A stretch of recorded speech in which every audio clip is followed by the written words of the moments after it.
ہم کب دنیا کے ساتھ روزہ رکھیں گے؟ مہربانی کریں ذرا حل بتائیں نا اس کا۔ وعلیکم السلام ورحمۃ اللہ وبرکاتہ۔ پہلے تو آپ ذرا حوصلہ رکھیں۔ آپ عید اور رمضان کے مہینے میں کیوں اتنا جذباتی ہو جاتے ہیں؟ پوری دنیا میں روزہ ہوتا ہے، معذرت کے ساتھ آپ کی بات کاٹ رہا ہوں، ہم جو ہیں وہ گھوم پھر رہے ہیں بھائی جان، کھا پی رہے ہیں، پھر پوری دنیا کھا پی رہی ہوتی ہے، صاف کپڑے ہمارے سرمے لگے ہوتے ہیں، گلی میں بیٹھے ہیں، روزے ہیں بھائی جان۔ آپ یہ چاہتے ہیں کہ پوری دنیا میں ایک ہی وقت پہ روزہ شروع ہو؟ میری عقل یہ کہتی ہے کہ ہونا ایسے چاہیے، باقی ہمیں نہیں سمجھ۔ آج کون سا دن ہے؟ آج ویسے ہفتے کا دن ہے، ٹھیک ہے۔ ابھی ہم عشاء کی نماز ہم نے پڑھ لی ہے، صحیح، اور اس وقت دن کے رات کے تقریباً 8 بج رہے ہیں۔ صحیح، اس وقت دنیا میں ایسے ممالک بھی ہیں جہاں پہ لوگ صبح کی نماز پڑھ چکے ہوں گے، ہاں یہ تو تو کیا ہم یہ بھی کہیں کہ نہیں ہم ان کے ساتھ فجر کی نماز پڑھیں؟ ایسے بھی لوگ ہیں جو ہم سے 12 گھنٹے پیچھے ہیں، جو اس سے زیادہ پیچھے ہیں یا کچھ آگے ہیں۔ ہاں یہ تو ضروری نہیں ہے کہ ساری چیزیں ایٹ اے ٹائم شروع کی جا سکیں۔ جب آپ یہ تمام ڈائیورسٹی کو برداشت کر رہے ہیں، جمعے کی نماز کا وقت، جس وقت ہم جمعے کی نماز پڑھتے ہیں لوگ سو رہے ہوتے ہیں، جس وقت وہ جمعے کی نماز پڑھ لیتے ہیں یہاں لوگ سو رہے ہوتے ہیں، ضروری نہیں ہے کہ یہ ساری چیزیں ایک ساتھ ہوں تو پھر جو ہے آپ کے من کو قرار آ جائے۔ پورا سال سب صحیح رہتا ہے، تاریخ شب برات سیم ہوتی ہے پوری دنیا میں، نہیں، یہ رمضان جو ہے وہ ضروری مکس نہیں ہوتی ہے۔ ہے، ضروری نہیں ہے کہ ساری راتیں سیم ہوں۔ جیسے میں آپ کو صرف سمجھانے کے لیے سے بتانا چاہ رہا تھا کہ جس طرح ہر چیز مختلف ہے، اسی طرح یکم رمضان بھی ہر جگہ مختلف ہے، اور حدیث میں بتایا گیا ہے کہ جیسے ہی آپ رمضان کا چاند دیکھ لیں تو آپ شروع کریں، اور جب شوال کا چاند دیکھ لیں تو اس کے بعد آپ روزہ رکھنا بند کر دیں۔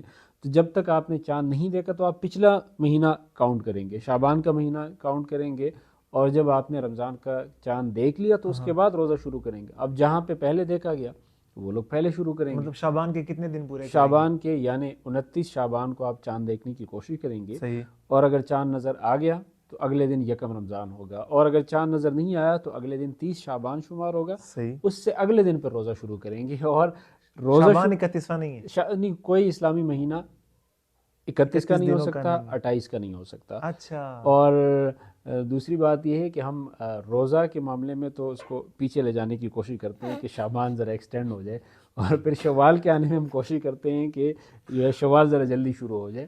تو اس کے بارے میں حدیث میں بہت واضح طور پہ بتایا گیا ہے کہ حساب کتاب کرنے کی ضرورت نہیں ہے۔ آپ نے چاند کو دیکھنا ہے، چاند نظر آ گیا تو ٹھیک ہے، نظر نہیں آیا تو پچھلا مہینہ 29 کا شمار کر کے اگلے دن سے اس کو شروع کریں گے۔ اچھا، ٹیکنالوجی کی زمانہ چل رہا ہے، ابھی بھی دیکھیں 2 کیمرے لگے ہیں، مائک لگے، ٹیکنالوجی سے تو پتہ چل جاتا ہے کہ ابھی لونر جو ہے اسلامی سال، مطلب کون سا مہینہ چل رہا ہے، کون سا دن چل رہا ہے، تو ہم اس پہ کیوں نہیں ریلائی کرتے کہ ڈائریکٹ وہیں سے دیکھ لیں، بات ختم کریں بھائی جان۔ اگر بات اتنی سادہ ہوتی تو ہم یہ سارا کچھ آپ کے ہاتھ میں دے دیتے، آپ یہ اعلان کرتے رہتے کہ جی آج فلاں مہینہ شروع کر ویسے دیں، ایک بندہ آیا تھا، اس نے یہ کوشش کی تھی، یا بڑا جو ہے نا اعتراض کیا آپ لوگوں نے۔ یہ اتنا وہ پیچیدہ نظام ہے، اور حضور اکرم صلی اللہ علیہ وسلم نے امت کو اس پیچیدہ نظام سے نکالنے کے لیے ہی یہ کہا کہ حساب کتاب میں پڑھنے کی ضرورت نہیں ہے، یہ دیکھنے کی ضرورت نہیں ہے کہ چاند کی پیدائش ہو گئی، اس وقت یہ نظر آنے کے قابل ہے۔ یہ ساری چیزیں رؤیت کی معاون ثابت ہو سکتی ہیں، یعنی آپ نے گواہی لینی ہے تو ہو سکتا ہے کوئی بھی گواہ آ جائے کہ جی میں نے چاند دیکھ لی ہے۔ وہ اس میں تاریخ کی کتابوں میں لکھا ہے کہ وہ ایک صاحب تھے، سارے لوگ چاند دیکھنا چاہ رہے تھے، تو ایک بوڑھے میاں نے کہا کہ جی وہ چاند نظر آ رہا ہے، تو سب کو نظر نہیں آ رہا، اور ایک 80 سالہ بوڑھے کو چاند نظر آ رہا ہے، تو ایک آدمی نے آ کے اس کی یہ بوئیں ٹھیک کر دی اور کہا کہ اب نظر آ رہا ہے، تو اس کو جو ہے نا اپنے یہاں کا ایک بال نظر آ رہا تھا۔ تو وہ یعنی یہ چیزیں، اب کوئی گواہ آ جائے کہ میں نے چاند دیکھ لیا، حالانکہ سائنسی لحاظ سے اس دن چاند نظر آنے کا امکان ہی نہ ہو۔ مثال کے طور پہ چاند کی پیدائش کا مطلب یہ ہے کہ جب وہ چاند اور سورج ایک سمت میں آ جائے، اور اس کے بعد جب چاند مشرق کی جانب بڑھنے لگتا ہے تو اس کا ایک سرا نظر آتا ہے، تو وہ جیسی ہی چاند کی پیدائش ہوئے تو فوراً نظر نہیں آتا۔ مثال کے طور پہ اس میں زیادہ یعنی گھنٹے لگ سکتے ہیں، 24 گھنٹے لگ سکتے ہیں۔ تو اب پاکستان سے جب وہ چاند گزر رہا ہے مثال کے طور پر، تو وہ دیکھنے کے قابل نہیں ہے، تو آپ کو نظر نہیں آیا۔ اب 2 گھنٹے بعد، 3 گھنٹے بعد جب وہ سعودی عرب کے افق سے گزرے گا تو دیکھنے کے قابل ہو سکتا ہے۔ تو وہاں کے لوگوں نے اگر دیکھ لیا تو وہاں کے لوگ اگلے دن کیا کریں گے؟ رمضان شروع کریں گے۔ ہم اگلے دن جب دیکھیں گے تو پھر شروع کریں گے۔ اب اگلے دن جب چاند دوبارہ یہاں پہ پہنچے گا تو اس کا جو حصہ میں نظر آئے گا وہ زیادہ بڑا ہوگا، تو لوگ پھر کہنے لگتے ہیں کہ جی یہ دوسرے دن کا چاند ہے۔ دوسرے دن کا ہو، جس دن کا بھی ہو، ہمیں جو حکم ہے چاند دیکھیں تو روزہ رکھیں۔ اب ہم نے اگلے دن چاند دیکھا تو ہم اگلے دن روزہ رکھیں گے. اور یہ کوئی ضروری نہیں ہے کہ سعودی عرب اور پاکستان کا عید ایک دن ہو. یہ ضروری ہے ایک بات، یہ میں آپ کی بات کاٹ رہا ہوں، یہ ضروری ہے کہ ایک ہی محلے میں یہ نہ ہو کہ اس گھر میں عید ہے، دوسرے گھر میں روزہ ہے، اس سے اگلے گھر میں روزہ ہے، اور اس سے اگلے میں عید ہے.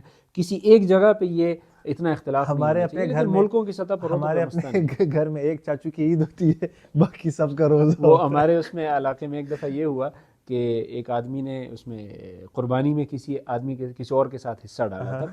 جس کے ساتھ حصہ ڈالا تھا وہ پہاڑ کے بالکل اوپر رہتے تھے، 2-2.5 گھنٹے کا راستہ تھا. صحیح. تو وہ اعلان نہیں ہوا تھا عید الاضحیٰ کا، تو انہوں نے کیا کیا کہ وہ جس آدمی کے پاس جانور کھڑا تھا تو اس نے ایک دن پہلے عید کی کاؤنٹنگ شروع کی تھی سعودی عرب کے ساتھ. اچھا. تو یہ لوگ جو ہے نا 9 ذی الحجہ کو آرام سے بیٹھے ہوئے تھے کہ وہ ان کے حصے کا گوشت لے کے آ گئے کہ جی آج تو ہم نے عید کر دی ہے اور آپ کا جانور بھی ذبح کر لی ہے اور آپ اپنا گوشت لے لیں. اس میں تو ضائع ہونے کا بھی امکان ہے کیونکہ ایک دن پہلے کر دیے. ہاں، اگر عید شروع نہیں ہوا تو 9 ذی الحجہ کو تو کوئی قربانی نہیں ہوتی. اچھا، ایک اور 11 ذی الحجہ کو ہو سکتا. آپ نے بولا کہ اگر سعودی میں ہے کل تو لازمی نہیں ہے کہ ہماری سعودی کے ساتھ کل ہی ہو، لیکن ایک حدیث میں نے خود سنی ہے، مجھے یاد نہیں ہے ٹھیک سے، کہ اگر تمہیں کسی دوسرے گاؤں کسی دوسرے علاقے کا بندہ کرے گواہی دے دے کہ ہم نے دیکھ لی ہے چاند، تو کل عید کر سکتے ہیں، کل روزہ کر سکتے ہیں. تو اسی طرح سے ہم سعودی والوں کے ساتھ کیوں نہیں کر سکتے، ہم افغانستان والوں کے ساتھ کیوں نہیں کر سکتے؟ KPK کا مسئلہ ہے سب سے بڑا. وہ لوگ کہتے ہیں کہ ہم نے دیکھ لیے، ہم ان لوگوں کی گواہی کیوں نہیں کنسیڈر کرتے؟ دیکھیں مسئلہ یہ ہے نا کہ کچھ چیزوں کو ہم نے اسلامی نقطۂ نظر سے زیادہ سیاسی بنا دیا ہے. اور اس میں اگر ہم ٹھیک طرح سے مل بیٹھ کے مسائل کو حل کرنے کی کوشش کریں تو وہ حل ہو سکتا ہے. KPK کا بتا رہے ہیں؟ ہاں بالکل، وہ بتا رہے ہیں. سعودی اور افغانستان تو سعودی عرب اور افغانستان کا مسئلہ یہ ہے نا کہ حدیث میں کہا گیا ہے کہ دیکھو، یعنی اب اگر آپ سعودی عرب کو دیکھتے ہیں تو کیا آپ کے پاس اپنی 2 آنکھیں نہیں ہیں؟ آپ خود نہیں دیکھ سکتے؟ تو کیا ضرورت ہے کہ آپ یہ کہیں کہ ہم ضرور ان کے ساتھ کریں گے؟ آپ خود دیکھیں نا. اگر آپ نے خود دیکھا اور نظر آ گیا، یعنی کیا وہ چاند جو یہاں وہاں نظر آ سکتا ہے تو یہاں والوں کے ساتھ ان کا کوئی گلہ شکوہ ہے کہ وہ نظر نہ آئے؟ تو نظر آ سکتا ہے. اور دوسری بات یہ ہے کہ اس کو کہتے ہیں، یہ ایسی بات ہے جو آپ کو سمجھ نہیں آئے گی، اس کو اختلاف مطالعے کہتے ہیں. تو اس لیے جو ہے نا آپ کو اپنی فیلڈ کی بات سمجھ آئے گی کہ ہو سکتا ہے کہ وہاں پہ چاند نظر، یہاں جیسے میں نے شروع میں آپ کو سمجھایا، یہاں پہ چاند نظر نہیں آئے گا، وہاں پہ چاند نظر آئے گا. دونوں کا مطلع الگ ہے، افق یعنی وہ دونوں میں کافی فرق ہے، جیوگرافیکل فرق ہے. تو اس لیے دوسرا مسئلہ اس میں یہ آ سکتا ہے کہ اگر آپ سعودی عرب کے ساتھ، کبھی کبھار ایسا ہوتا ہے کہ آپ کسی مثال کے طور پہ دنیا کی کسی اور کونے کے ساتھ آپ ان کے چاند پر اپنا دار و مدار رکھ لیں اور آپ آج کے دن جو ہے نا روزہ رکھنا شروع کر دیں. ہو سکتا ہے کہ جی وہ پھر آپ خود جب رویت کا اہتمام کریں گے اور ایک دن بعد آپ کو چاند نظر آئے گا تو ہو سکتا ہے کہ آپ کی روزے 31 ہو جائیں. اس کا الٹ کر لیں، ہو ہی نہیں سکتا. ہاں 31 ہو نہیں، اس کا الٹ کر لیں. اگر وہ ہماری رویت پہ اعتبار کر لیں تو ہو سکتا ہے کہ جب وہ 2 دن بعد روزہ شروع کریں گے اور پھر عید کا چاند وہاں پہ نظر آئے گا تو 28 کو نظر آ سکتا ہے. تو اس کا مطلب یہ ہے کہ وہاں کے لوگ اپنی طور پہ دیکھ لیں، یہاں کے لوگ اپنے طور پہ دیکھ لیں. یہ حضرت معاویہ رضی اللہ عنہ کے زمانے میں ایک صحابہ گئے تھے، اس میں مدینہ منورہ سے شام گئے تھے اور وہاں پہ انہوں نے روزہ رکھا. واپسی آ کے حضرت ابن عباس رضی اللہ عنہ نے ان سے پوچھا کہ جی وہاں پہ آپ نے روزہ کس دن رکھا؟ تو انہوں نے بتایا کہ جمعے کی رات یا اس دن رکھا. تو انہوں نے کہا حضرت ابن عباس رضی اللہ عنہ نے کہ ہم نے تو اس کے ایک دن بعد یہاں پہ وہ روزہ رکھا، تو ہم نے اس میں چاند دیکھا، اس حساب سے ہم نے شروع کیا. تو یہ کوئی ضروری نہیں ہے کہ وہاں پہ عید ہو تو یہاں پہ بھی عید ہو. یہ ضروری ہے کہ ایک علاقے میں ایک عید ہو تاکہ مسلمانوں میں یہ اتفاق برقرار رہے.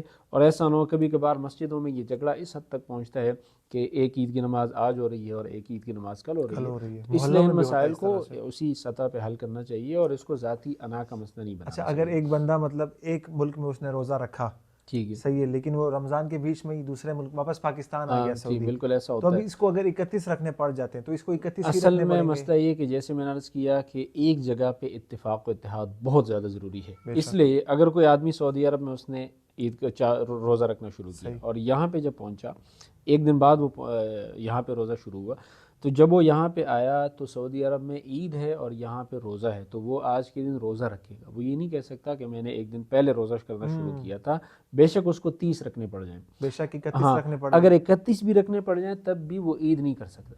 اس لیے کہ عید یہ ضروری ہے کہ ایک ہی علاقے میں رہنے والے ایک ساتھ عید کریں. یہ نہ ہو کہ جی آپ کے گھر میں ہی ایک آدمی کا روزہ ہے اور دوسرے آدمی کی عید ہے، یہ اختلاف گوارا نہیں کیا جا سکتا.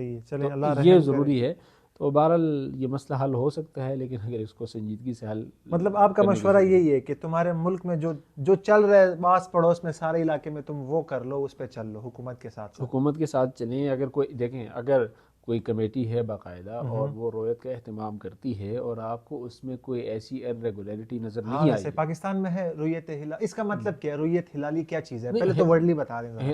اگر آپ کو اتنا نہیں پتا اور آپ جو ہے نا اتنے بڑے بڑے مسائل کو یوں گتھیوں میں سلجھا رہے ہیں. شغل میلے میں سٹارٹ کر دیا تھا کیمرے سیٹ کر کے. رویت کا مطلب ہے دیکھنا، اور دیکھیں ایک ہوتا ہے بدر کہتے ہیں 14ویں کی چاند کو، اور ہلال کہتے ہیں پہلی رات کی چاند کو دیکھ کہا جاتا ہے. تو رویت ہلال کا مطلب ہے کہ چاند دیکھنے کے لیے جو کمیٹی ہے، جو جس پہ ایسی اگر کوئی بد اعتمادی نہیں ہے اور ان کا کوئی ذاتی انٹرسٹ تو ہے نہیں، تو ان کے پاس گواہیاں آتی ہیں. گواہی کا بھی اس کا ایک پروسیجر ہے. جیسے رمضان کے لیے اگر ایک آدمی بھی گواہی دے دے اور وہ قابل اعتبار ہو تو اس پہ رمضان کا فیصلہ کیا جا سکتا ہے، ایک بندے کی گواہی پر بھی. لیکن اس کو دیکھنا ضروری ہے کہ باقی آیا وہ امکان تھا یا نہیں تھا، اس سے سارے کویسچنز کیے جائیں گے. البتہ عید کے لیے 2 گواہوں کی ضرورت ہے. یہ تفصیل تب ہے کہ جب مطلع ابر آلود ہو. اب آپ کہیں گے مطلع کس کو کہتے ہیں، ابر آلود کس کو کہتے ہیں؟ یعنی مطلب یہ ہے کہ وہ آسمان کے کناروں پر گرد و غبار کی وجہ سے نظر نہ آئے. لیکن اگر آسمان کے کنارے بالکل صاف ہیں تو اس وقت پھر بہت زیادہ تعداد میں لوگ ہونے چاہیے. اب اگر بالکل مطلع صاف ہے اور ایک آدمی کہتا ہے کہ مجھے چاند نظر آیا، تو باقی لوگوں کو کوئی نظر نہیں آیا. چاند کی اس کے ساتھ باقی لوگوں کے ساتھ کوئی دشمنی تو نہیں ہے. تو اس وقت پھر اتنی بڑی تعداد کی گواہی ضروری ہے کہ جو ایسا ممکن نہ ہو کہ وہ اپنی طرف سے کوئی بات بنا سکے، سینکڑوں کی تعداد میں ہونا ضروری ہے. تو یہ 1 اور 2 کی جو میں نے بات کی اس